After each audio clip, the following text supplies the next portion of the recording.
Hello, my name is Helen Dixon and I'm the Commissioner for Data Protection in Ireland.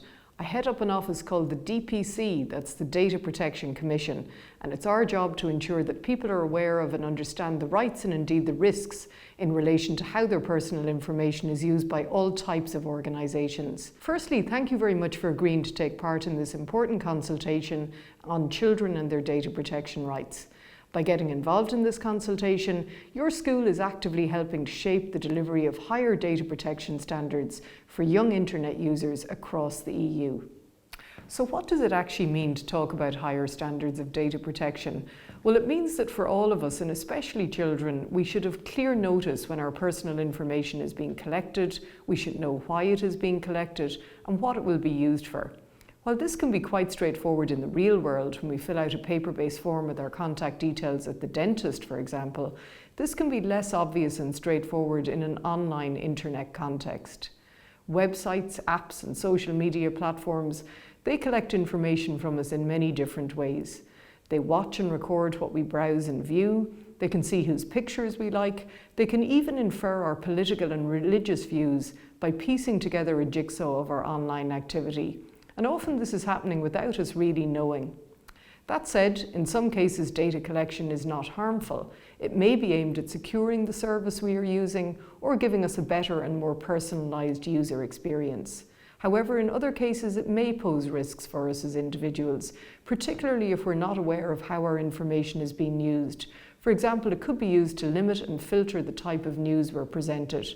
Or in the case of a child, a site could present them with harmful content if the site cannot accurately gauge what age they are. The role of data protection authorities like the DPC is to ensure that internet companies comply with requirements to be transparent about what it is they do with personal data and to minimise the data that they collect.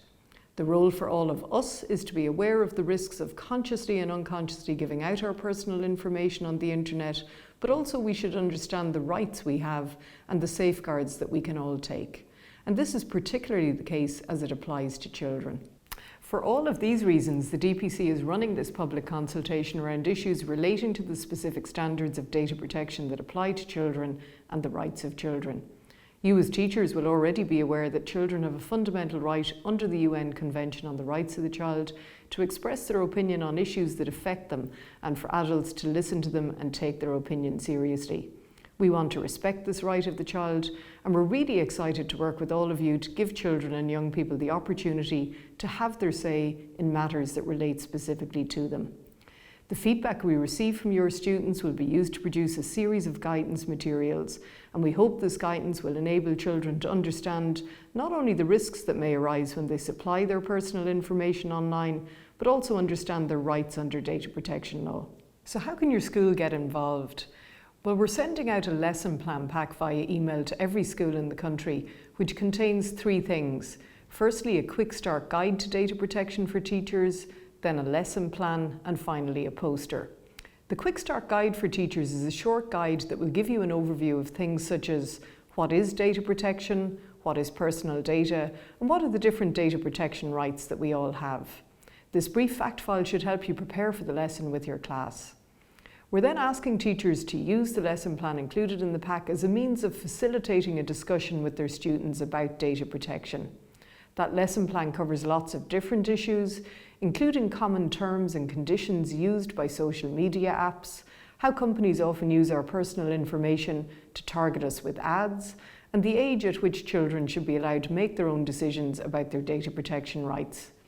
This lesson plan has been successfully tested on classes across 3 pilot sessions with the support of the Ombudsman for Children's Office, and it's aimed at children and young people aged 8 and over. The final part of the lesson plan is centred around a poster which you and your class will fill out together. The poster contains a number of questions on topics that have been covered during the lesson. You'll find more information on the different ways to submit your poster in the lesson plan. The main thing to remember is that, of course, there are no right and wrong answers here. We simply want to hear the views of the children you teach. If you'd like any further information on any of the topics raised in this video, please visit our website at www.dataprotection.ie or feel free to contact us directly by email at childrensconsultation@dataprotection.ie. Again, on behalf of the DPC, I would like to thank you very much for taking part in our consultation process, and we're really looking forward to receiving your classes submissions in the coming weeks.